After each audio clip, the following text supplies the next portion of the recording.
सर्वप्रथम कर्मस्थली को नमन नमन हमारे पुरखे पूर्वजों को। साथियों, ये भाई मुझे कुछ बोलने से रोक नहीं रहे थे, सूचना देने का बोल रहे थे, इसलिए बोल दो।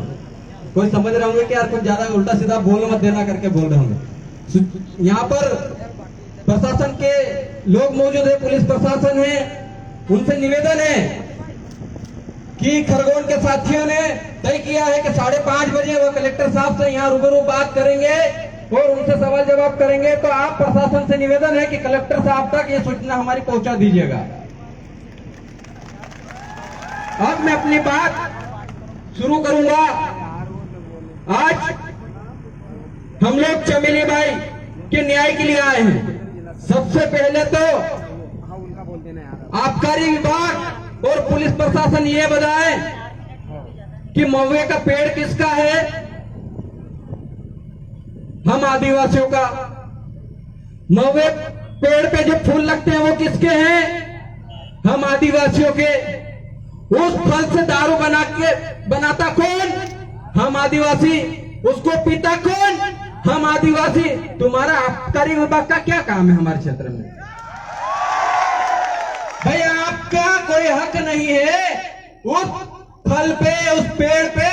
तो आपने चमेली बाई का 34(2) का मुकदमा दर्ज कैसे किया? ये प्रशासन के लोग बताइए, आबकारी विभाग के लोग बताएं। हम बार बार मंच से कहते हैं, मुझसे पूर्व वक्ता रामदेव भाई ने कहा, महाराष्ट्र के साथी आए थे, उन्होंने कहा कि आदिवासियों पर सीआरपीसी आईपीसी की कोई भी धारा लागू नहीं होती है। ये खुद सीआरपीसी आईपीसी के सेक्शन 5 में उनकी बुक में लिखा हो, फिर भी आदिवासियों को जबरन जेलों में ठूसा जा रहा है क्योंकि आप लोग पढ़ नहीं रहे हो। आप लोगों को बार बार कहा सीआरपीसी आईपीसी की बुक उठाओ, उसका सेक्शन 5 पढ़ लेना, बाकी पूरी बुक को छोड़ देना, रद्दी है वो, हमारे कोई काम की नहीं है। और यहाँ के कलेक्टर ने 144 लगा दी कल। उनको वो शायद मसूरी से सही ढंग से ट्रेनिंग लेकर नहीं आए। उनको पता होना चाहिए था, उनको पता होना चाहिए था कि उनसे 100 नंबर बड़े 244 वाले लोग आदिवासी लोग हैं।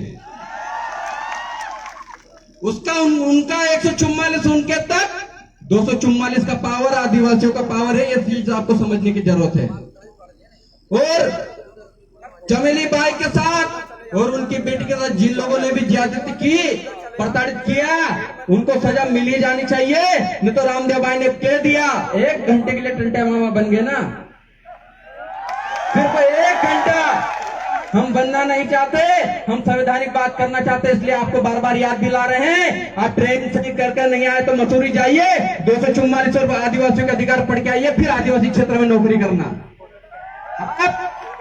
आप हमारे एरिया के नौकर हैं और इस देश का मूल मालिक आदिवासी है। ये सुप्रीम कोर्ट का जजमेंट कहता है। उस जजमेंट के बारे में भाई ने बता दिया, मैं पूरा नहीं बताऊंगा। अब डाउनलोड कर लेना और पढ़ लेना, सभी के कॉपी निकाल के घर रख लेना। जिस दिन भी ये पुलिस प्रशासन के लोग आए, उनको बता देना कि सीआरपीसी आईपीसी अगर लागू होती तभी लगाना, नहीं लागू होती तो लगाओगे तो देशद्रोह का मुकदमा तुम पे भी चलवा देंगे। इतना पावर हम में भी है। और सबसे ज्यादा दुख इस बात का होता है, इन चीजों के बारे में हमको पहले ही पता हो जाना चाहिए था। लेकिन हमारे समाज से जो नेता बने, चाहे वो कांग्रेस के हो चाहे बीजेपी के हो, उन्होंने कभी नहीं कहा कि तुम संविधान पढ़ो। उन्होंने बोला बस तुम तो वोट दो और घर जाओ, बैठ जाओ, बाकी कुछ नहीं कहा। अगर संविधान पढ़ा देते ना तो आज पुलिस वाले हमारे घर नहीं घुसते, हमारे गांव में नहीं घुसते। आज भी हमारी काकड़ होती है, काकड़ के अंदर, जिसको हम लोग सीमा, गांव के सीमा कहते हैं, उसके अंदर किसी भी सरकारी व्यक्ति का पावर नहीं है और ग्राम सभा का पावर चलता है।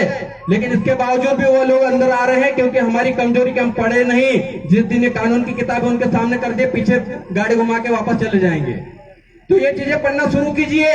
और अभी मैं बैठा था और यहाँ पर मुझे वन विभाग वाले साथी द्वारा प्रताड़ित किए गए कुछ लोग आए थे। उनसे कहना चाहता हूं कि जो जंगल है वो जंगल के मालिक आदिवासी हैं। आपका वन अधिकार अधिनियम 2006 में पैदा हुआ और आदिवासी सबसे पहले इस धरती का मूल बीज है। उसको उसकी जमीन से निकालने का काम मत करो। अभी कसरावद में 3 दिन पहले एक आदिवासी भाई को फॉरेस्ट विभाग ने नोटिस दिया। मैं वन विभाग से पूछना चाहता हूं कि उन्होंने नोटिस किस आधार पर दिया? आपको आदिवासी को संरक्षण और सुरक्षा की जिम्मेदारी दी गई है, ना कि उसको उसकी जमीन से बेदखल करने का कहा गया है। इसके बावजूद अगर बेदखली की जाती है, और आज देखो वो भाई अपनी जान गवा दिया, वो जान आत्मसम्मान में गवाया कि मेरी झोपड़ी को गिरा देंगे, उनकी झोपड़ी को खत्म कर देंगे। आप लोग जाग जाइए, वरना ये लोग अभी धीरे धीरे आदिवासियों को खत्म करने पर लगे हैं। आदिवासी खुद पता नहीं कहां कहां कौन से धर्म में जाने को घुसा हुआ है, और दूसरे लोग आदिवासी बनने पर तुले हुए हैं, क्योंकि उनको पता है कि आदिवासी देश का मालिक है। जिस दिन भी आदिवासी जाग गया, उस दिन 92% लोगों को उनके मादरे वतन वापस भिजवा देंगे। इन चीजों को समझिए।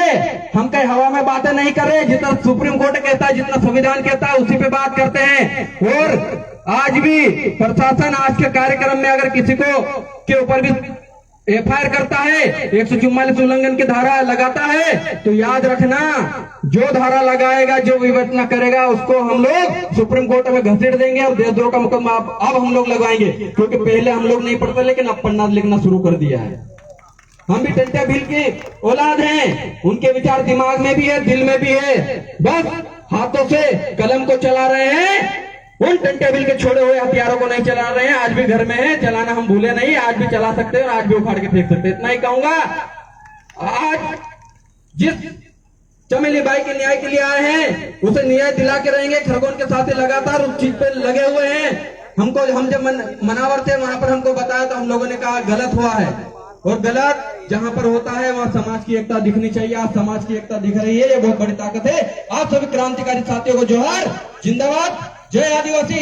लड़ेंगे लड़ेंगे, आदिवासी एकता जिंदाबाद, आदिवासी एकता जिंदाबाद।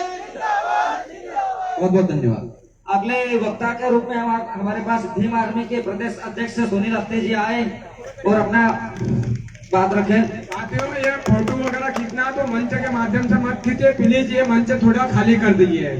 सबसे मेरा अनुरोध है, रिक्वेस्ट है मेरा, मंच पे खड़े मत होइए, और जिस भाई को फोटो वीडियो बनाना है वो मंच से नीचे उतर के आइट साइड से बना ले भाई।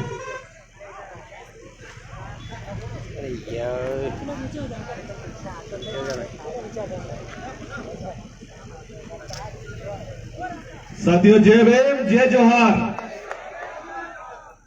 जननायक क्रांति सूर्य टंटे मामा भील के चरणों में नमन करते हुए यहाँ पर उपस्थित हमारे आदिवासी समाज, दलित समाज के शेर, जो इस सरकार से लड़ाई लड़ने के लिए यहाँ पर 144 की बेड़ियां तोड़कर कलेक्टर से आंख में आंख डालकर बात करने के लिए एक बार आप तक नहीं जोड़ रहे। साथियों, लड़ाई बड़ी लंबी है। इस लड़ाई में हमको समझने की जरूरत है।